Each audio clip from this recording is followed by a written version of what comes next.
نماز دوبارہ پڑھنی پڑے گی یہ نہیں فرمایا. اور بات ہو رہی ہے سجدے کی. سجدہ وہ ہے فرمایا جب تم نماز میں کھڑے ہوتے ہو تو تم رب کے قریب ہو جاتے ہو, رکوع میں آتے ہو تو اور قریب ہو جاتے ہو, لیکن جب تم سجدے میں جاتے ہو تو سب سے زیادہ رب کے قریب اس وقت ہوتے ہو. یہ کس کی بات ہو رہی ہے؟ عام مومن کی جو ایمان لے آیا. یہ تیری اور میری بات ہو رہی ہے. ہم سجدے میں جب جائیں گے تو رب کے سب سے قریب ہوں گے, اور اگر کوئی تھوڑا سا خاص ہو جائے, ولایت پر چلا جائے, تو پھر اس کا عالم یہ ہوگا کہ اس سے جب سجدہ ہوگا تو پردے ہٹنا شروع ہو جائیں گے. وہ رب کی تجلیوں کو دیکھتا ہے. ولایت کا یہ عالم ہے. تو کسی نے کہا جب یہ نماز پڑھیں, مولا علی نے نماز شروع کی, تکبیر پڑھی ہے, ثنا پڑھی ہے, حمد پڑھی ہے, قرات کی ہے, رکوع گئے ہیں, سجدے میں چلے گئے. ماشاءاللہ. نکالنے والے نے تیر نکالیا, مولا علی کو پتہ ہی نہیں چلا, وہی تیر نکلا ہے, لیکن آپ کس حالت میں تھے؟ سجدے میں. یہ وہ لوگ ہیں جن کا سجدہ یوں ہوتا ہے کہ حضور نے فرمایا جب تم نماز پڑھو تو یوں پڑھو کہ اللہ کو تم دیکھ رہے. یہ ہے مقام اصل مومن کی نماز کا. یا فرمایا یہ نہیں کر سکتے تو یہ کرو کہ رب تمہیں دیکھ رہا ہے. یہ تصور دل میں رکھو, پھر نماز پڑھنا, اور پھر سجدہ, اور پھر مولا علی. وہ نماز کیسی ہوگی؟ سبحان اللہ. کیا اس نماز کے اندر کسی اللہ کے علاوہ کسی غیر کا خیال آ سکتا ہے؟ میں تو کہتا ہوں اس تیر کا بھی نہیں آیا جو جسم پر لگا ہوا تھا, وہ تیر بھی دل میں نہیں آیا, کیونکہ رب کے ساتھ اتنے مگن ہو چکے تھے, اس کی تجلیات کو دیکھ رہے تھے. یہاں پر بات ہو رہی ہے اماموں کی امام, امام الانبیاء کی. میرے آقا سجدے میں اور نماز پڑھ رہے ہیں. امام حسین پیٹھ پر ہیں, زبان سے کہہ رہے ہیں سبحان ربی الاعلیٰ, سبحان ربی الاعلیٰ. حسین ابھی بھی پیٹھ پر ہیں, سبحان ربی الاعلیٰ. حسین ابھی بھی پیٹھ پر ہیں. گویا زبان سے ذکر الہی, دل میں یاد حسین. زبان پہ ذکر الہی اور دل میں یاد حسین, کہ حسین ابھی بھی اوپر ہیں. یہ تصور تھا نا کہ حسین اتریں گے تو سجدہ ختم ہوگا, تب تک سجدہ ختم نہیں کیا ہے. اس کا مطلب یہ ہوا کہ حضور کے دل میں اس وقت خیال امام حسین کا تھا. تو سوال بڑا سمپل سا ہے, امام حسین دین ہے یا دنیا ہے؟ آپ کے اوپر میں اس کا جواب چھوڑ رہا ہوں. لیکن اگر تم یہ کہو کہ امام حسین کی بڑی فضیلت ہے, بڑی شان ہے, بڑی عظمت ہے, لیکن ہے تو وہ دنیا کے اندر, آئے تو دنیا میں, ہے تو وہ دنیا, تو پھر اعتراض امام حسین پہ نہیں ہو رہا کہ وہ دنیا ہے, اعتراض نبی کی نماز پر ہو رہا ہے کہ نبی اپنی نماز میں دنیا کی طرف دیکھ رہا تھا. پھر یہ اعتراض ہوگا. تو اس اعتراض کا جواب اجمیر کے بادشاہ نے دیا, کہا دین است حسین, دی پناہ است حسین. حسین دنیا نہیں ہو سکتا کیونکہ میرا نبی اپنی نماز میں دنیا داری کر نہیں سکتا. تو ماننا پڑے گا جو نماز ہو رہی تھی وہ بھی دین تھا, جو تسبیحات پڑھی جا رہی تھی وہ بھی دین تھا, اور جو کندھے پر تھا, پیٹھ پر تھا, وہ بھی دین تھا. دنیا نہیں ہو سکتا وہ دنیا. اب یہ دین ہے. اس سے ایک اگلی بات کھل گئی. کربلا کا میدان, امام عالی مقام, اور طویل واقعہ, ٹو دا پوائنٹ اس کو ختم کریں گے. بڑے معاملات ہوئے ہیں کربلا میں. وہاں پر علی اکبر کی جوانی, حضرت عباس کے دونوں بازوؤں کا کٹنا, حسن بن قاسم کی جوانی کا لٹنا, یہ بڑا معروف ہے. لیکن وہاں پر ایک ننھا سا شہزادہ بھی ہے جس کو علی اصغر کہتے ہیں. آپ تاریخ پوری پڑھ لیں, کوئی ایک روایت اگر آپ کو ملے تو مجھے لا کے دکھائے گا. حضرت علی اصغر کو کسی نے زمین پر نہیں لٹایا. کبھی وہ امام حسین کی گود میں تھے, کبھی وہ حضرت زینب کی گود میں تھے, کبھی وہ بنگھوڑے کے اندر تھے. اس بنگھوڑے کا بڑا ذکر ہے. تاریخ کے اندر کوئی روایت ملی نہیں کہ جس میں لکھا ہو کہ کسی وقت میں اس بچے کو زمین پر لٹا دیا گیا ہو. تو پوچھنے والے نے پوچھا بتائیے امام علی اصغر کو زمین پہ کیوں نہیں رکھا گیا؟ کوئی چادر بچھا دیتے, نیچے کیوں نہیں لٹایا گیا؟ کوئی ایک روایت بھی نہیں ملتی. تو جواب آتا ہے سخت اندیشہ تھا کہ اگر علی اصغر زمین پر لٹائے جاتے تو ان کی ایڑی کی رگڑ سے ایک نیا آب زمزم نکل آتا. حضرت اسماعیل علیہ السلام کی ایڑی سے نکل سکتا ہے تو یہ تو وہ حضور کے خانوادے سے ان کی شان الگ, وہ نبی ہیں بلند و بالا, اس میں کوئی کمی نہیں ہے. لیکن تیری نسل پاک میں ہے بچہ بچہ نور کا, تو ہے اہل نور, تیرا سب گھرانہ نور کا. یہ آقا کے خانوادے والے ہیں. اگر وہاں پر پیاس ہو تو پانی آب زمزم نکل سکتا ہے, تو یہاں پر آل رسول ہے, ان کے لیے بھی پانی نکل سکتا ہے. اختتام کی طرف بڑھیں. امام علی مقام حجرے کے اندر آئے, وہ جو خیمہ تھا, آئے تو حضرت زینب نے خلاف عادت آپ کا گلا مبارک چوما اور آپ کی زلفوں کو چوما, اور امام حسین رضی اللہ تعالی عنہ نے حضرت زینب کے ان کلائیوں کو چوما. امام نے پوچھا پہلے آپ نے کبھی میرا گلا نہیں ماتھا چوما ہے, آج گلا کیوں چوما اور زلفوں کو کیوں چوما؟ فرمانے لگی آج رات مجھے اپنی ماں کی خواب آئی ہے. خاتون جنت خواب میں آئی اور آ کر کہنے لگی آج تیرا بھائی کربلا کے میدان میں شہید کر دیا جائے گا, گلا کٹ جائے گا, زلفوں کو خون کے ساتھ آلودہ کر دیا جائے گا, زلفیں خون والی ہو جائیں گی. تو میرے بھائی میرا دل چاہا وہ گلا جو کٹ جائے گا اس کو بوسہ دے دوں, اور ان زلفوں کو بوسہ دے دوں جن کے اوپر خون ہی خون ہوگا. پوچھا آپ بتائیں نا آپ نے کلائی کیوں چومی؟ تو فرمانے لگے مجھے بھی میری ماں خواب میں آئی. آج خاتون جنت آئی, انہوں نے بتایا کہ آج تمہیں شہید کیا جائے گا اور تمہاری بہن کو بیڑیاں ڈالی جائیں گی. تو میں نے اس کلائی کو, اس ہاتھ کو چوم لیا, بس اتنی بات تھی. پھر آپ وہاں سے نکلتے ہیں. امام علی مقام رضی اللہ تعالیٰ, حیدری تلوار آپ کے ہاتھ میں, حضور کا امامہ سر پہ باندھا, جبہ مبارک زیب تن کیا, اور مبارک اپنے گھوڑے کے اوپر سوار ہوتے ہیں. سب کچھ لٹ گیا ہے. اب امام کربلا کے میدان میں داخل ہو رہا ہے.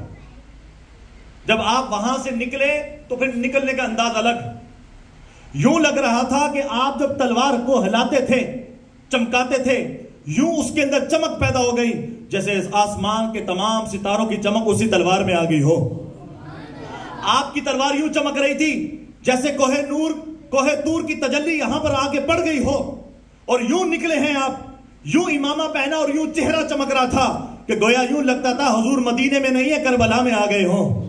اور یوں لگ رہا تھا کہ جیسے ابو بکر صدیق کی صداقت, عمر بن خطاب کی عدالت, عثمان غنی کی سخاوت اور علی المرتضیٰ کی شجاعت حضرت امام حسین کے سر پر سایہ بن کر جو ہے وہ سایہ فگن ہو گئی ہو. اور امام پھر نکلے, یوں نکلے کہ جہاں سے گزرے یوں تلوار چلی کہ گردنیں کٹتی گئیں, گاجر مولی کی طرح گردنوں کو کاٹا ہے آپ نے, اور ایک تنہا امام میرا اور 22,000 کا وہ یزیدی لشکر امام حسین جہاں سے گزرے وہاں سے کاٹ ڈالا. جہاں پر جاتے اور کہتے ہے کوئی جو حیدر کرار کے لال کے ساتھ آ کے مقابلہ کرے, ہے کوئی جو نواسہ رسول کے سامنے آ کر کھڑا ہو سکے؟ کوئی آگے نہیں ہو رہا. کوئی کسی کو کہتا تو بڑا بہادر بنتا ہے تو جا, کوئی کہتا تو جا, لیکن کسی کے اندر جرأت نہیں ہے. اکیلا امام 22,000 کے لشکر کے اندر گھستا ہے, جاتا ہے اور پھر واپس لوٹ کر آتا ہے, اور آتا ہے تو گردنیں اڑا کے پھینک رہا ہے. کسی کی جرأت نہیں ہے جو مقابلے میں آ جائے. امام حسین نے یوں وار کرنا شروع کیے. آپ جاتے ہیں شہادت, آپ جاتے ہیں واسل جہنم کرتے ہیں, واپس آتے ہیں, یوں چلتا رہا. امام حسین رضی اللہ تعالیٰ عنہ کی تلوار اچانک جو ہے وہ رکنا شروع ہوتی ہے. کسی نے پوچھا, کسی نے کہا امام ابھی پکار لو, ابھی بلا لو, ابھی مدد کے لیے طلب کر لو. تمہارا عقیدہ ہے نبی مشکل کشا ہے, تمہارا عقیدہ ہے علی المرتضیٰ مشکل کشا ہے, تو آج پکارو نا. آج کیوں نہیں پکارے, آج کیوں نہیں مدد لے رہے؟ میرا امام بتا رہا ہے, ذرا توجہ کرنا, میرا امام بتا رہا ہے, میری بات سنو. یہ ہے قابل توجہ نکتہ کہ امام نے اس وقت کیوں نہیں پکارا, کیوں نہیں مدد کے لیے پکارا. امام گویا کہہ رہے تھے جو ہوتا ہے مکتب کا وقت, جو ہوتا ہے تدریس کا وقت, جو وقت ہوتا ہے درسگاہ کا وقت, وہاں پر مدد لی جاتی ہے، امتحان گاہ میں مدد نہیں لی جاتی۔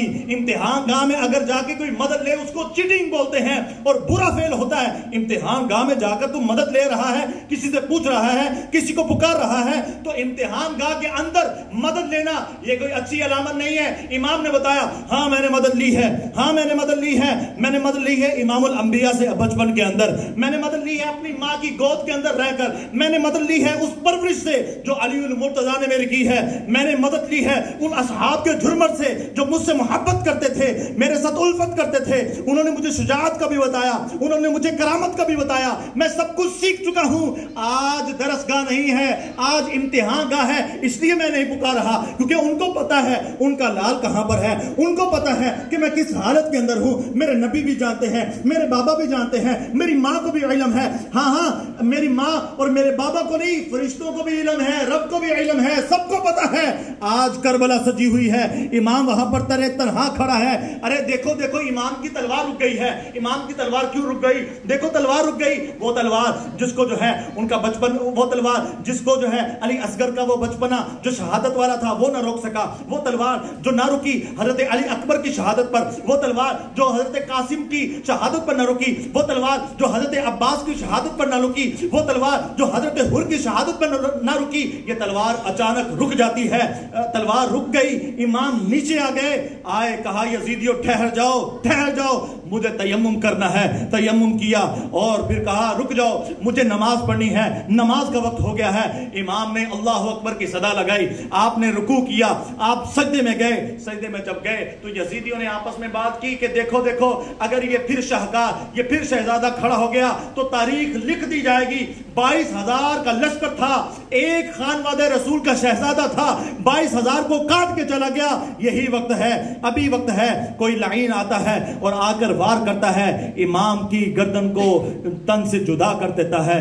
انا للہ و انا الیہ راجعون۔ امام کی شہادت کا وقت ہو گیا، امام دنیا سے جو ہے ان کی رخصتی کا وقت ہو گیا، امام کی گردن کو جو ہے وہ قلم کر دیا جاتا ہے۔ امام اس وقت شہید ہو جاتے ہیں جب نماز کا وقت ہوتا ہے۔ آؤ میں آپ کو درس فکر دے رہا ہوں۔ کربلا کیا ہے؟ کربلا یہ ہے کہ جب آپ کے اوپر بھوک ہو تب بھی نماز پڑھنی ہے۔ کربلا یہ ہے جب آپ کے اوپر پانی بند کر دیا گیا ہو، پیاس ہو، تب بھی نماز پڑھنی ہے۔ کربلا یہ ہے کہ اگر خاندان کو بھی نقصان پہنچ رہا ہو پھر بھی نماز پڑھنی ہے۔ کربلا یہ ہے کہ اگر دل میں یہ بھی خوف ہو کہ میرے پیچھے میرے گھر والوں کا کیا ہوگا، پھر بھی نماز پڑھنی ہے۔ امام سے محبت کرنے والے آج کہتے ہیں میں بڑا محبت کرتا ہوں اور یا حسین کا نعرہ بھی لگاتا ہوں۔ ارے تیری محبت کیسی ہے؟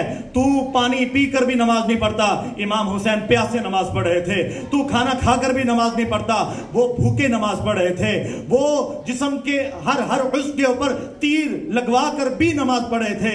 تو سلامت جسم والا ہے، تیری محبت کیسی ہے؟ تو کیسی محبت کرتا ہے؟ یہ دوگلی محبت لگتی ہے، یہ مجھے ایک نمبر وہ سچی محبت نہیں لگتی۔ اگر سچی محبت ہو تو ہمارے دل کے اندر بھی نماز کی اتنی محبت ہو جتنی امام حسین کی ہو۔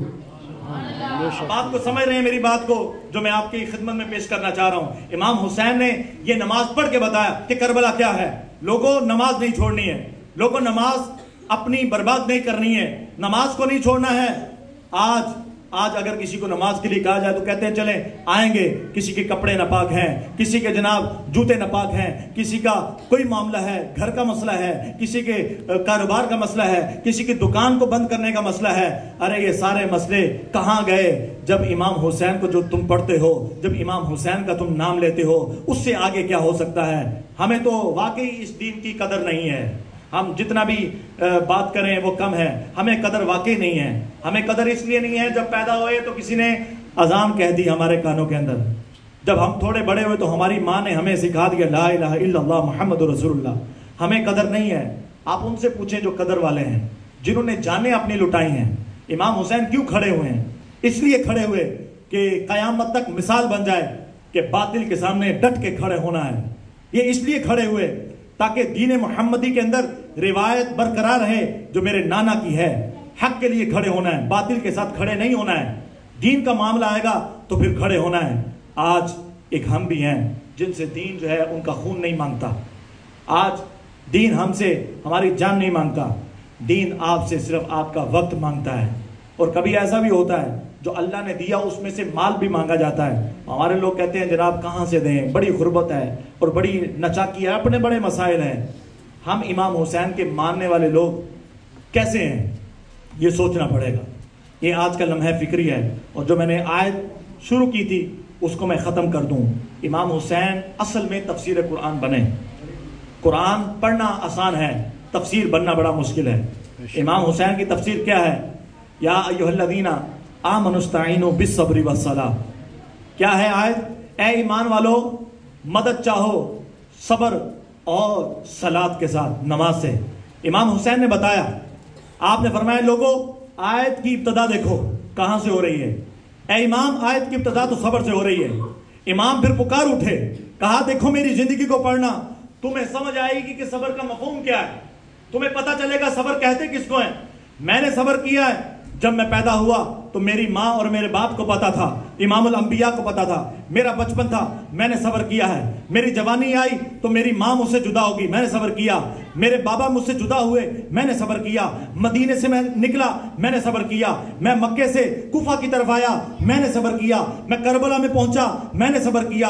ہاں مجھ پر پانی بند کیا گیا, میں نے صبر کیا. مجھ پر کھانا بند کیا گیا, میں نے صبر کیا. مجھ پر میرے خانوادے کو شہادت کے لیے جو ہے میرے خانوادے کو شہادت پر پیش کیا گیا, میں نے صبر کیا گیا, میں نے صبر کیا. علی اکبر کی جوانی گئی, میں نے صبر کیا. حضرت عباس کی جوانی گئی, میں نے صبر کیا. حضرت قاسم کی جوانی گئی, میں نے صبر کیا. علی اصغر کو میں نے شہید کروایا, میں نے صبر کیا. میں نے اس بات پر بھی صبر کیا میں شہید ہو جاؤں گا, میرے پیچھے میرے خاندان کی خواتین ہوں گی, ان کو کس طرح لے کے جایا جائے گا, میں نے اس پر بھی صبر کر لیا. لوگوں میری زندگی کی ابتدا صبر سے ہوئی ہے. آج میں تمہیں بتاتا ہوں قرآن کی آیت کو پڑھنا, آمنوا استعینوا بالصبر والصلاۃ, اور اختتام ہے اس کا نماز پر. میری زندگی کا اختتام نماز پر ہو گیا ہے. صبر سے ابتدا اور اختتام نماز پر. دو سبق ہیں کربلا کے. زندگی میں صبر کرنا, اگر آزمائشیں آئیں تو صبر کرنا, اگر تکلیفیں آئیں تو صبر کرنا, رب کا شکر ادا کرنا, اور دوسرا کام اگر کرنا ہے وہ نماز پڑھنا, وہ نماز پڑھنا. اللہ تعالی ہم سب کو نماز پڑھنے کی توفیق عطا فرمائے. آمین بجائے نبی الامین صلی اللہ علیہ وآلہ وسلم.